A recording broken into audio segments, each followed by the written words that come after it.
नमस्कार मेरे प्यारे दोस्तों, स्वागत है आप सभी का एक बार फिर से आपके अपने YouTube channel mister cool as the teacher में। और दोस्तों थंबनेल देख करके तो आप समझ ही गए होंगे कि आज की हमारी चर्चा किस विषय पर होने वाली। परंतु दोस्तों उसके पहले प्रत्यक्ष को प्रमाण की आवश्यकता नहीं होती। इस वीडियो को देखने से पहले मैं चाहूंगा कि जरूर आप मेरी कल की वीडियो जाकर के देखिएगा, जो मैंने ऑलरेडी आपके इस क्वेश्चन के ऊपर बनाया हुआ था कि काउंसलिंग कब तक होगा, क्या होगा, फर्जी डिग्री के संबंध में कल सारी बातें मैंने आप लोगों को जो कही थी उसे जाकर के जरूर देखिएगा।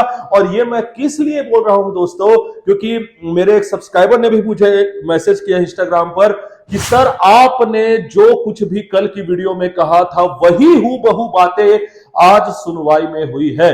तो दोस्तों मैंने आपको पहले ही वो चीजें बताई हुई थी जो कि आज की सुनवाई में बोली गई थी।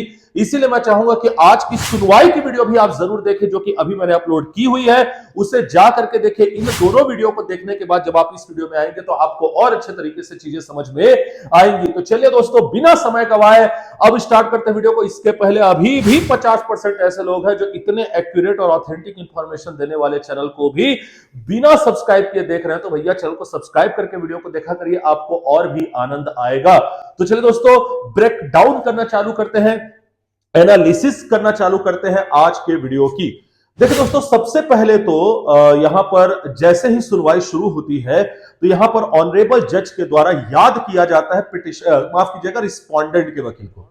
रिस्पोंडेंट के वकील आते हैं, उनसे जानकारी मांगी जाती है। जानकारी के जवाब में जो रिस्पोंडेंट वकील है वो बताते हैं, जो मैंने कल ही आपको बताया था कि ऑनरेबल जज साहब की जो सूची है वो ऑलरेडी तैयार हो चुकी है, लेकिन काउंसलिंग की प्रक्रिया को थोड़ा सा बस आगे बढ़ाएंगे, बाकी जो सूची है वो बन करके तैयार हो चुकी है। पहली बात तो ये निकल करके सामने आई।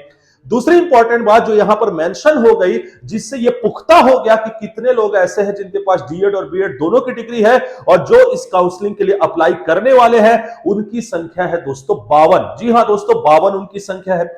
अब इसके पहले क्या होता है कि जो पिटिशनर के वकील हैं उनकी ओर से 4 लोगों की और फरियाद लेकर के आई जाती है और उनको जज साहब द्वारा निर्देश दिया जाता है कि आज के आज 4 बजे के पहले या 4 बजे तक के आप उनको बोलिए कि जाकर के वहां पर बैठे और उनको अपने काउंसलिंग में अगर हिस्सा लेना है तो उनका नाम ऐड करवाइए। जिस पर जो पिटिशनर के वकील साहब है वो ये भी कहते हैं कि सर 5 बजे तक हो जाता तो यहां पर जज साहब थोड़ा सा भड़कते हुए भी नजर आते कि भैया नहीं, 4 बजे मतलब आपको 4 बजे वहां पर चले जाना है। पहली बात तो ये दोस्तों, तो कुल मिलाकर के इससे ये बात समझ में आ जाती है कि 52 + 4 अर्थात 56 ऐसे लोग हैं जिनके पास बीएड और डीएड दोनों की डिग्री है। अब चलिए एक और मुद्दे की तरफ आते हैं, फर्जी डिग्री वाली बात। अब यहां पर होता क्या है कि जो रिस्पोंडेंट की तरफ से जो वकील थे उन्होंने बोला कि सर इनके जो सर्टिफिकेट है, इनकी जो जांच है वो की जा रही है, लेकिन ऐसे कई लोग भी हैं जो कोई राजस्थान से अपनी डिग्री बनवा करके ला रहे, तो जो कोई कहीं और।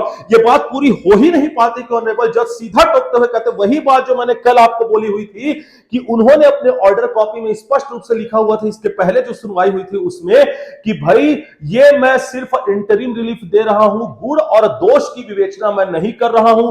किसकी डिग्री एलिजिबल है, किसकी डिग्री एलिजिबल नहीं है, कौन सी डिग्री फर्जी है, कौन सी डिग्री सही है, ये डिसाइड करने का पूरा जो अधिकार होगा वो गवर्नमेंट और व्यापम को होगा।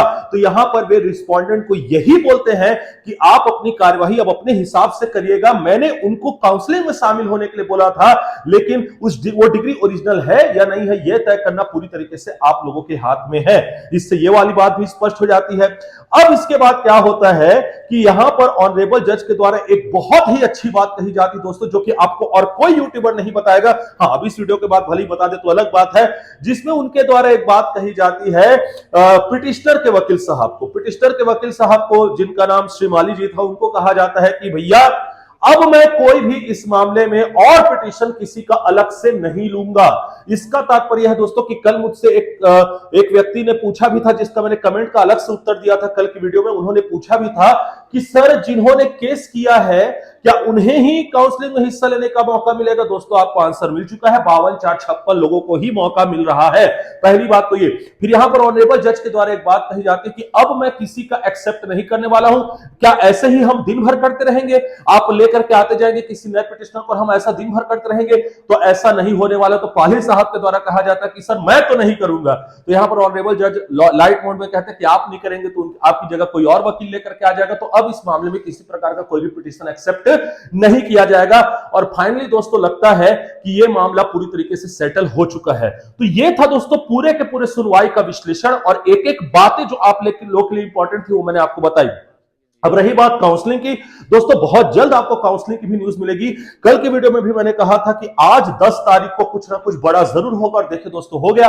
कल की वीडियो में ही मैंने कहा था कि आज सुनवाई होगी, हो गई दोस्तों सुनवाई। तो दोस्तों आपकी काउंसलिंग भी होगी, आपको नौकरी भी मिलेगी। और कल की वीडियो में ही मैंने एक और बात भी कही है जो भी सही होगी दोस्तों, कि 15 मार्च से पहले आपको नियुक्ति मिल जाएगी। तो दोस्तों इसके लिए बस थोड़ा सा सब्र रखिए, और आपके पक्ष में ही चीजें हो रही हैं।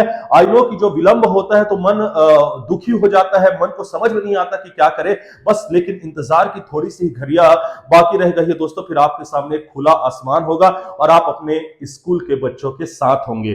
तो चलो दोस्तों इसी आशा और इसी उम्मीद के साथ मैं आपसे विदा लेता हूं। इसके पहले अगर आप चैनल पर नए हैं तो चैनल को सब्सक्राइब करके बेल आइकन दबा दीजिएगा।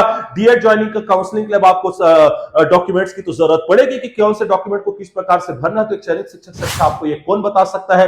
तो जाकर के अब भी मेरे टेलीग्राम चैनल को ज्वाइन कर लीजिएगा, जिससे मैं एक के बाद एक आप लोग के लिए काम के डॉक्यूमेंट्स और लिंक प्रोवाइड करते रहूंगा। जिनको भी ईएनटी स्कूल का को छांटने का जो लिंक मिला वो अभी तक मुझे इंस्टाग्राम पर थैंक यू करते दोस्तों, तो आप भी अगर उनमें शामिल होना चाहते तो आ जाइए टेलीग्राम चैनल पर। इसके अलावा अपनी क्वेरीज को मुझसे शांत करने के लिए मुझे इंस्टाग्राम पर जरूर फॉलो करिएगा। फॉलो करके मैसेज करेंगे तो जरूर आपका मैसेज रिक्वेस्ट मुझ तक पहुंचेगा। मैं मिलूंगा आपसे नेक्स्ट वीडियो में, तब तक के लिए आप अपना और अपने से जुड़े लोगों का रखिएगा ख्याल। धन्यवाद।